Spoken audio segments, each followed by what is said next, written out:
દેવો ભૂત્વા દેવમ યજેત. દેવ જેવા થઈ દેવને ભજો. તો તમે જેની સેવા કરો છો એ પોતે આનંદ રૂપ છે. તો આનંદ રૂપ હરિની પાસે ચડેલા પડેલા ઉતરેલા ચહેરે કેમ જવાય? ચડેલા ચહેરે જવાય? દુખી થઈને જવાય? ઉદાસ થઈને જવાય? હતાશ થઈને જવાય ના. દેવો ભૂત્વા દેવમ યજેત. તો જે દેવતાની ઉપાસના કરે ને એવા થઈને કરે. તમે જો કોઈ મહાદેવજીની ઉપાસના કરતો હોય તો વાઘાંબર આદિ ભભૂત લગાવી અને પૂજારીને તમે જુઓ તો એકદમ મહાદેવજી જેવું રૂપ ધારણ કરે. કોઈ માતાજીનો ઉપાસક હોય તો માતાજી જેવી ચૂંદડી આદિ ધારણ કરી કંકુ લગાડીને એવી ઉપાસના કરે. જે વિષ્ણુના ઉપાસક છે એ તિલક કરે, મુદ્રાઓ ધારણ કરે, ચતુર્ભુજ જે પ્રભુ શંખ ચક્ર ગદા પદ્મધારી પરમાત્મા છે તો એવી મુદ્રાઓને ધારણ કરે અને એ રીતે તૈયાર થઈ માળા આદિ પહેરી અને વિષ્ણુ જેવા થઈને વિષ્ણુને ભજે. એવી શાસ્ત્ર આજ્ઞા છે. દેવો ભૂત્વા દેવો મેં. આપણા ઘરે બિરાજતો લાલન પ્રભુ એ આનંદ રૂપ છે. અને એટલા માટે આપણા આચાર્યો કહે છે કે ક્યારે પણ ઠાકોરજી આગળ ઉદાસ થઈને નહીં જવું, પ્રસન્નતાપૂર્વક જવું. શ્રી મહાપ્રભુજી, ઠાકોરજી, ગુસાઈજી, વ્રજ ભક્તો, પ્રભુ સંબંધી સર્વે લીલા સામગ્રી એને લૌકિક નહીં જાણે. કારણ કે બુદ્ધિ જો લૌકિક રાખશો ને તો અલૌકિક આનંદ નહીં માણી શકો. અને એવું જ થાય ને ઘણી વાર લૌકિક બુદ્ધિએ જ્યારે પણ આપણે મંદિરે જઈએ, તીર્થોમાં જઈએ, દર્શન કરવા જઈએ ત્યારે કાંઈક ને કાંઈક લૌકિક જોઈને પાછા આવી જઈએ. કારણ કે લૌકિક બુદ્ધિ લૌકિકને શોધે છે, અલૌકિક બુદ્ધિ અલૌકિકને શોધે છે. સૌથી પહેલા તમે જેને પણ માનતા હો, જ્યાં પણ તમારા ઈષ્ટ હોય, જાઓ તો સૌથી પહેલા બુદ્ધિને અલૌકિક કરીને જાઓ. એમનો આદર, એમનો અહોભાવ ચિત્તમાં ધારણ કરીને જાઓ. આજે સમસ્ત હિન્દુ સમાજમાં એક બહુ મોટો વિચારણીય પ્રશ્ન એ આવ્યો છે કે શું આપણે આપણા ઈષ્ટ, આપણા ભગવાન, આપણા દેવી દેવતાઓનું હિન્દુ સમાજ સન્માન જાળવે છે? ઘણીવાર સરલીકરણના નામે આપણે ક્યાંક એમનું અપમાન તો નથી કરતા. ઘણીવાર ગણેશ ચતુર્થી આવે જોઈએ તો કોઈ ગણપતિને ક્રિકેટ રમતા બતાવે, કોઈ ડોક્ટર બનાવે, કોઈ સિપાહી બનાવે ને કોઈ આ બનાવે. ખરેખર એક વિચારણીય બાબત એ છે, શું આપણા દેવતાઓ જોડે આવી રમત ઠીક છે? આપણા જેમને ઈષ્ટ માનવામાં આવે છે, જેમને દેવતા માનવામાં આવે છે, એમના આવા વિચિત્ર રૂપો કરી એમને આ રીતે પધરાવવા ક્યાંક એમની ડિગ્નિટીને આપણે ઓછી તો નથી કરતા ને? ઘણી વાર કારમાં પેલા હનુમાનજી કાચ પાસે લટકતા હોય, ના મુડતા હોય, આમ પાછા આવે, આગળ જાય, પાછા આવે. કારણ કે આજકાલ શું બધું મળવા લાગ્યું છે ને. તો વિચાર કરો, શું દેવતાઓને આવી જગ્યાએ મૂકવા, આ રીતે રાખવા એ ઉચિત છે? ચિંતન કરો, વિચારણીય છે. આપણે ભલે ઠાકોરજીનું એનિમેશન આદિ બનાવીએ પણ પછી કાર્ટૂન બનાવીને આપણને એમ થાય કે છોકરાઓને બહુ પ્રેમ થશે.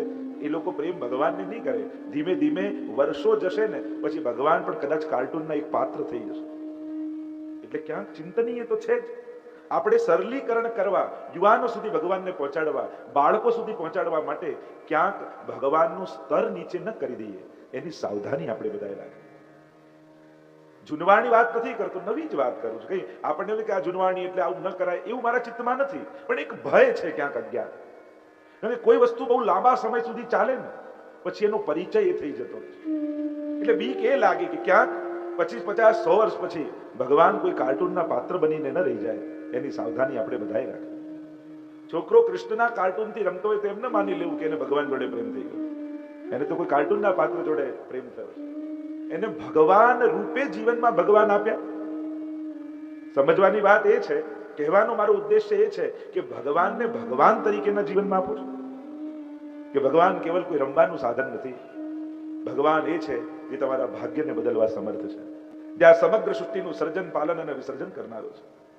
અહોભાવ જ્યાં નથી, જ્યાં આદર નથી. કારણ કે આજના સમાજમાં સમાનતાનો યુગ છે ને, એટલે દરેક બાબતમાં એમ કરીએ, બધામાં ફ્રેન્ડ, ભગવાનને ફ્રેન્ડ બનાવ્યા. પછી એમ થાય કે માતા પિતા મોટા થાય એટલે ફ્રેન્ડ. યુવાનોને કહીશ, મિત્રો તો હજારો બનાવી લેશો, પણ ઘરમાં આશીર્વાદ આપનારા છે ને તો એમને એ જ જગ્યાએ રાખો. માતા પિતાને એમ કહેજો, તમે અમારા મિત્ર બનવાની કોશિશ ન કરો, મિત્ર તો અમારે ઘણા છે, તમે તો માતા પિતા જ રહો. ભૂલ કરીએ તો અમને ટોકજો, અમને વળજો, અને સારો દિવસ આવે તો આશીર્વાદ આપજો. કારણ કે દુનિયામાં હાથ મિલાવનારા તો ઘણા મળશે, પણ માથે હાથ મૂકનારા ભગવાનને બહુ ઓછા આપ્યા છે. અને એટલા માટે પ્રયાસ એ કરજો કે વડીલોને વડીલ તરીકે સ્વીકાર. પ્રેમમાં આદર જતો રહેશે ને, ક્યાંક આદર જરૂરી છે, ક્યાંક સંભાવ જરૂરી છે, ક્યાંક દયા જરૂરી છે. આપણાથી મોટા હોય ત્યાં આદર, સમાન હોય ત્યારે સંભાવ, અને નાના હોય ત્યાં કરુણા, દયા, સ્નેહ. આ દરેક સંબંધોની માધુર્ય આમાં જ ટકેલું છે. એટલે ક્યાંક સમાનતાના યુગમાં આપણે આશીર્વાદથી વંચિત ન થઈ જઈએ એની સાવધાની રાખજો, નહીં તો બહુ મોટું નુકસાન તમને થઈ જશે. કારણ કે જ્યાં આશીર્વાદ લેવા જેવા હતા, મોરારજી દેસાઈ 100 વર્ષના થયા ને તો પત્રકારે પૂછ્યું કે આ સમય તમને શેની કમી લાગે છે? ત્યારે એમણે કહ્યું હતું પત્રકારને કે અત્યારે 100 વર્ષનો થયો, બધા આશીર્વાદ લેવા આવે છે, પણ આજે મારા જન્મ દિવસે મને કોઈ આશીર્વાદ આપનારું નથી, બસ એની કમી અત્યારે લાગે છે. સૌથી મોટો હું છું.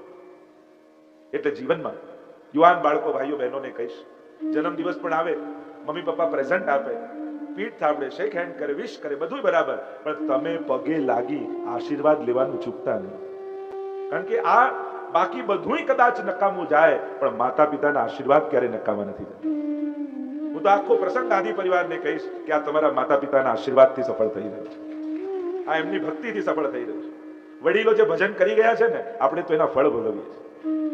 અને આ હું નથી કહેતો, ભાગવતજીની આ પરંપરા છે.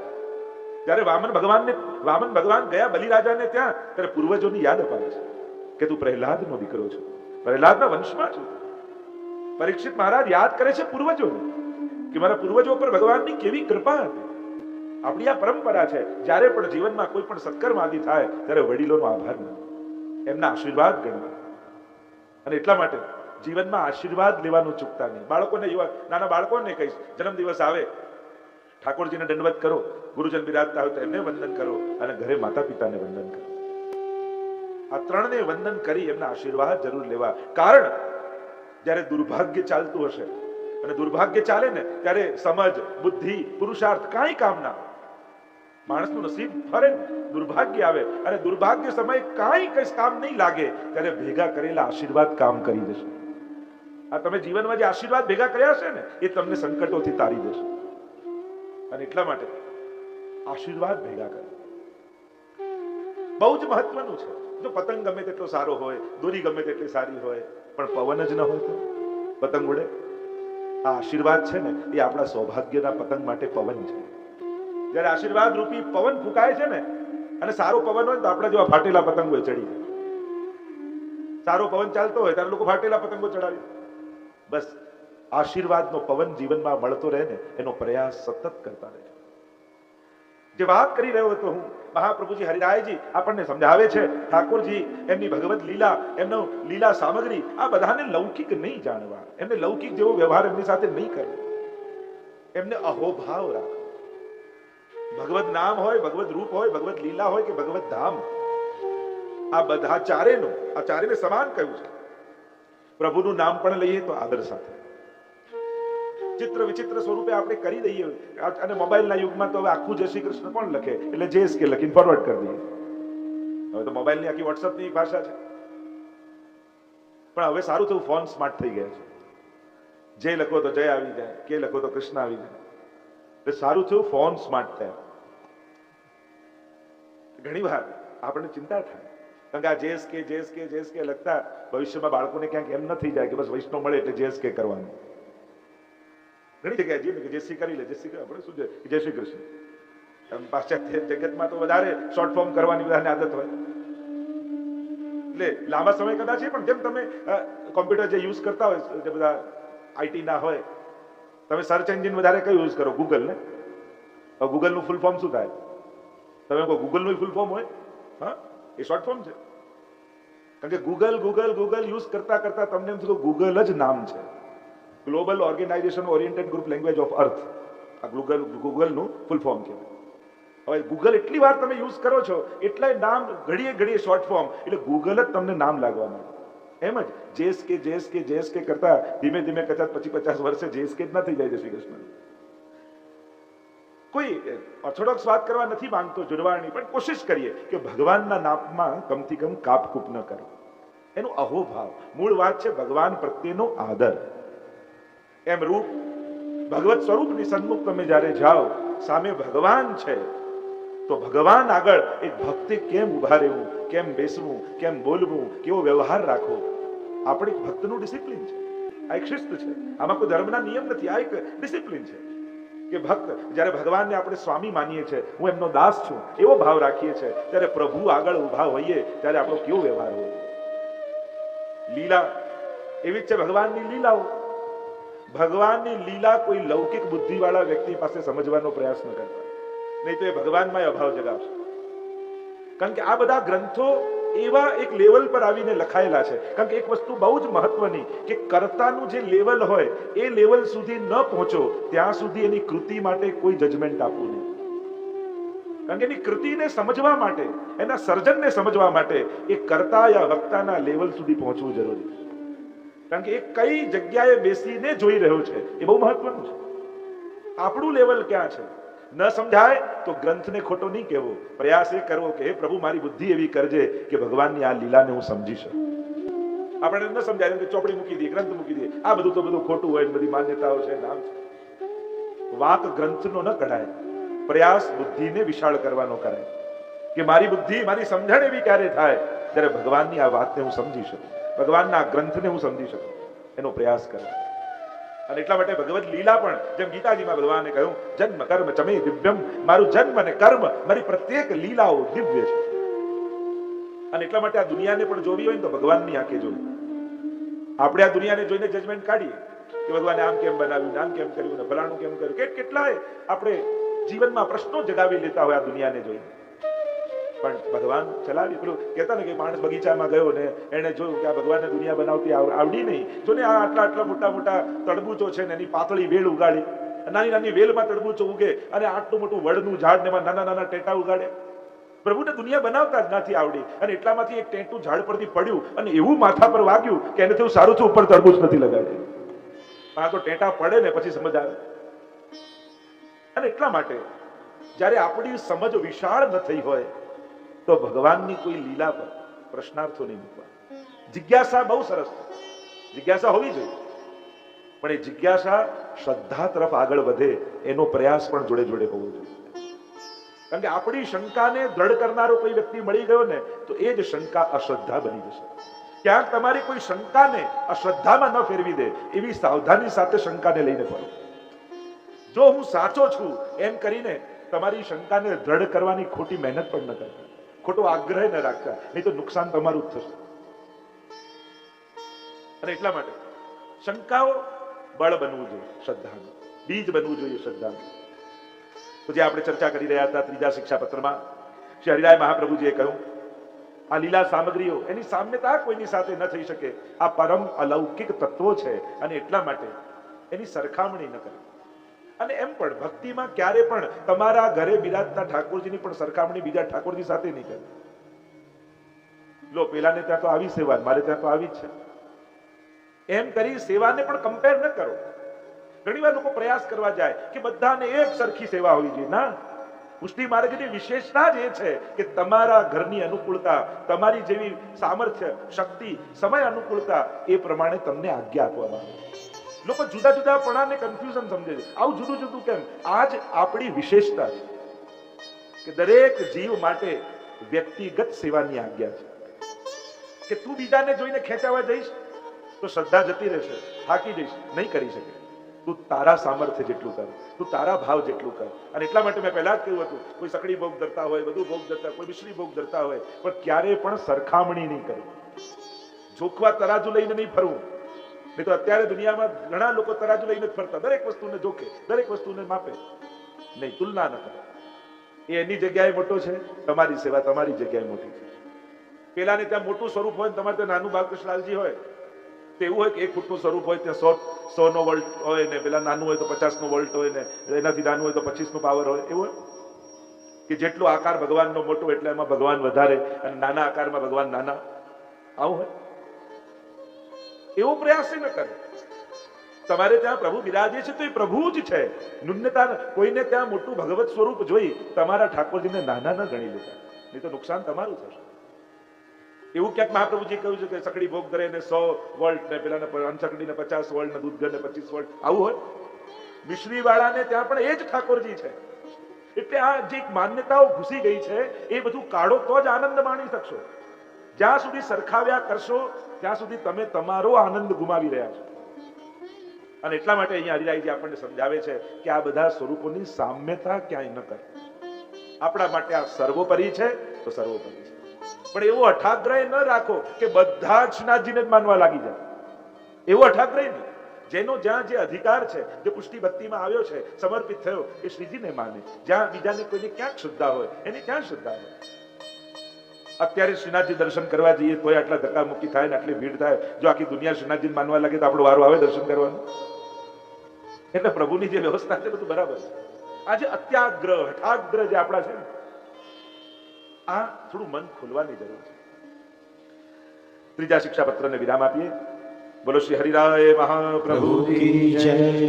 શિક્ષાપત્ર 4 30 શ્લોકમાં શ્રી હરિરાય મહાપ્રભુજી અદ્ભુત અને ગૂઢ વાત કરી રહ્યા છે.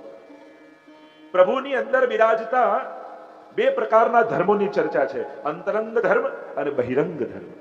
કારણ કે શિક્ષાપત્ર છે ને એ પરમ આધ્યાત્મિક ગ્રંથ છે, પરમ આધ્યાત્મિક, કે જેની લૌકિક તૃષ્ણાઓ સમાપ્ત થઈ ચૂકી છે અને જેનું જીવનનું લક્ષ્ય કેવલ પ્રભુ પ્રાપ્તિ અને ભગવત સેવા છે, એના માટેનો આ વિશેષ ગ્રંથ છે. અને એટલા માટે અહીંયા પ્રભુ પરક બધા જ પત્રો છે. બંને પ્રકારના ધર્મોની ચર્ચા કરી, અંતરંગ અને બહિરંગ. 5 પ્રકારના બહિરંગ ધર્મો બતાવ્યા અને 2 પ્રકારે અંતરંગ ધર્મ બતાવ્યા. પ્રથમ શ્લોકમાં શ્રી હરિરાય મહાપ્રભુજી આજ્ઞા કરતા કહે, હરિરાય મહાપ્રભુજી કહે કે પ્રભુના ધર્મો અપ્રાકૃત છે અને તે એક સ્વરૂપમાં સ્થિત છે, સ્વરૂપથી અભિન્ન. અને કહ્યું કે આ બધું શ્રુતિઓમાં અને ભાગવતજીમાં વર્ણિત છે. કારણ કે કોઈ પણ જયારે સિદ્ધાંતની વાત કરો ત્યારે શાસ્ત્ર પ્રમાણિત શ્રદ્ધા હોવી જોઈએ. મેં પહેલા દિવસે કહ્યું હતું કે 2 વાતે આપણા હિન્દુ સમાજને બહુ મોટું નુકસાન પહોંચાડ્યું છે. એક પહેલું એ કે ભગવાન તો ભાવના ભૂખ્યા, એટલે જે કરો એ ચાલે. અને બીજું, મારું દિલ ચોખ્ખું છે પછી મારે ક્યાં કંઈ કરવાની જરૂર. આનું બહાનું કાઢી કાઢી આપણે ગમે તે કરવાની છૂટ લઈ લઈએ. બસ મારું દિલ ચોખ્ખું છે. ખાલી દિલ ચોખ્ખું હોવાથી શું થાય?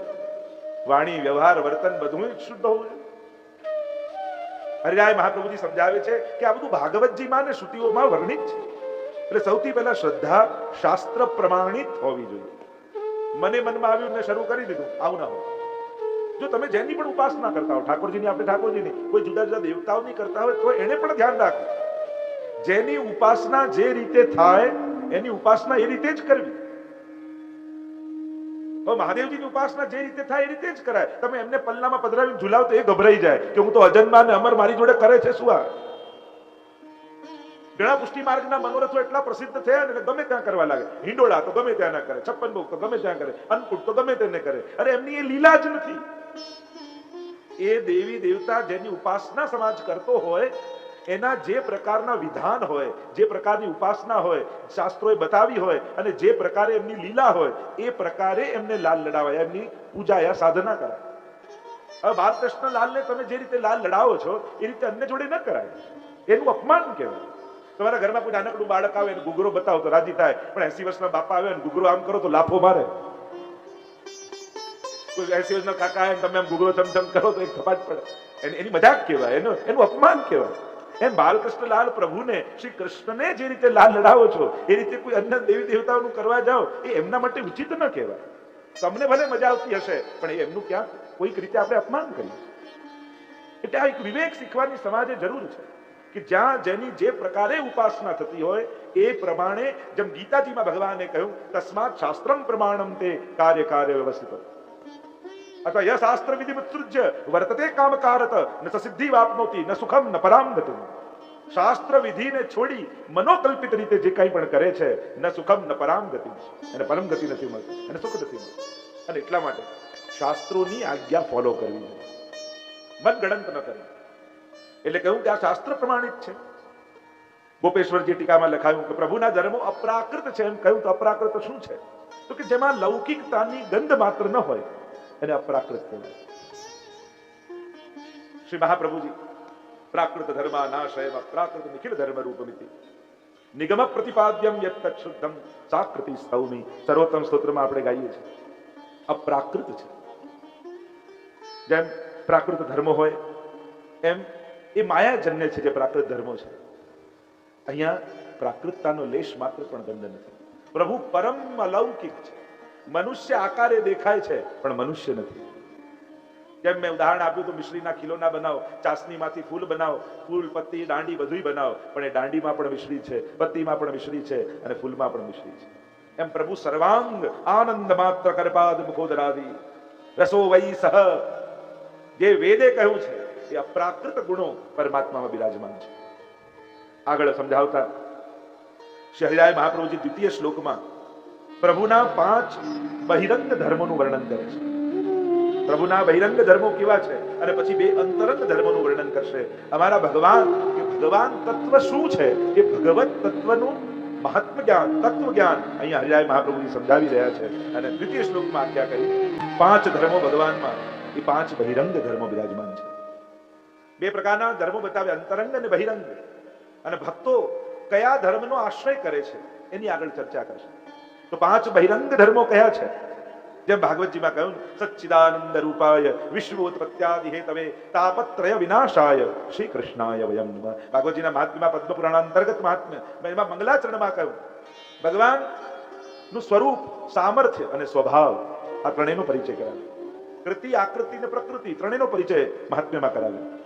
કે જે ભગવાનની કથા તમે સાંભળવા જઈ રહ્યા છો એ ભગવાન છે કોણ, પહેલા એ સમજી લો, પછી વાત કરજો કે હું ભગવાનમાં માનું ન માનું, પ્રેમ કરું ન કરું, ભાવ રાખું ન રાખું.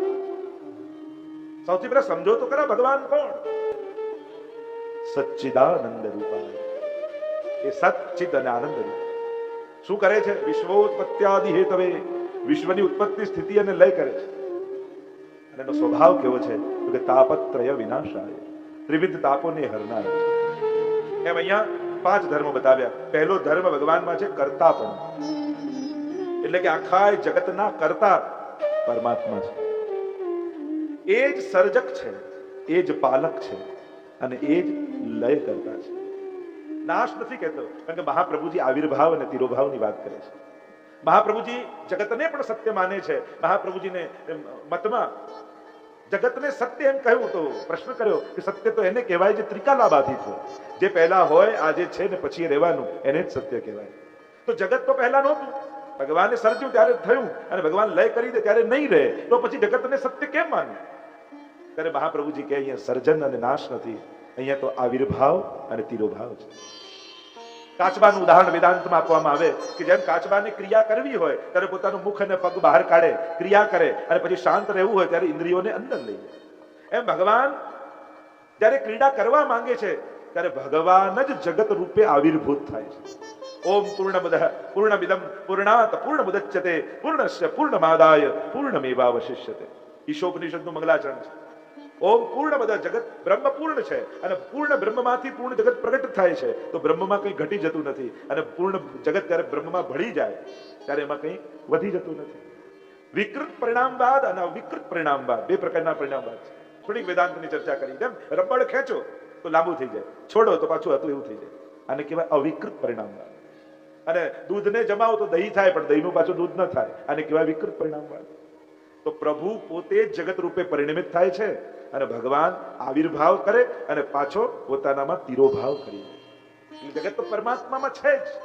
કાર્ય કારણ અભેદાત. જો કારણ સોનું છે તો કાર્ય પણ એમાંથી હાર બનાવો, કુંડળ બનાવો, ગમે તે બનાવો, રહેવાનું સોનું, આકાર બદલાય. અને બ્રહ્મ જો સત્ય છે તો બ્રહ્મ સત્ય રૂપ બ્રહ્મમાંથી અસત્ય જગત કેમ પેદા થઈ? કાર્ય કારણ અભેદાત બ્રહ્મસૂત્ર છે. એવી ઘણી બધી ચર્ચાઓ આપણે કરી શકીએ. સીધી સાદી સરળ ભાષામાં વાત કરીએ, આ જગતનો સર્જક, પાલક અને વિસર્જન કરતા પરમાત્મા છે. ઘણા લોકો એમ કે અમે નહીં રહીએ ત્યારે ખબર પડશે ઘર કેમ ચાલે છે, પણ એ બધા જતા રહે છે, બધાના ઘર સારા ચાલતા હોય. કોઈનાથી કઈ રોકાતું નથી. ઉલટાનું એ ગયા પછી તો વધારે સારું ચાલે, કારણ કે એ જ નડતો. એટલે ક્યારે પણ કોઈ એવો મત નહીં રાખો કે મારે કારણે આ ચાલી રહ્યું છે. એ ઘર હોય, કોઈ સંસ્થા હોય, મંદિર હોય, કુટુંબ હોય, સમાજ હોય, ગમે તે હોય, ચલાવનારો પરમાત્મા છે. એ કોઈને ને કોઈને નિમિત્ત કરીને આગળ કરશે. તો કરતા, પાલક અને વિસર્જન. પ્રભુને તો ત્રણેયમાં આનંદ જ રહે છે. એ સર્જન કરે ત્યારે પણ આનંદ, પાલન કરે ત્યારે પણ આનંદ, અને લય કરે ત્યારે પણ આનંદ.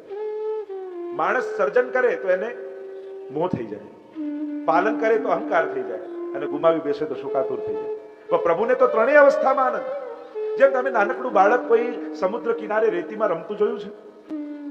જ્યારે કિનારે આવે ને તો માટી ખોદે, ઘર બનાવે પગ નાખીને, તો બનાવતો હોય ત્યારે પણ આનંદમાં, બની જાય પછી છીપલા વીણીને લાવે ને ઘર સાથે રમતો હોય ત્યારે પણ આનંદમાં. અને માં એમ કે ચલ બેટા ઘરે જવાનો સમય થયો છે, ત્યારે ધ્યાનથી જોજો, કૂદકા મારી મારીને ઘર તોડે ને ત્યારે આનંદમાં જ હોય. એને તો ત્રણેય અવસ્થામાં આનંદ છે. એમ જ કર્તાપણું પરમાત્મામાં છે. આ બધાનો કર્તા એ છે. અને આ બોલવાની વાત નથી, આ જીવનની સૂઝ છે. આપણે કહીએ ને કણ કણમાં ઈશ્વર છે.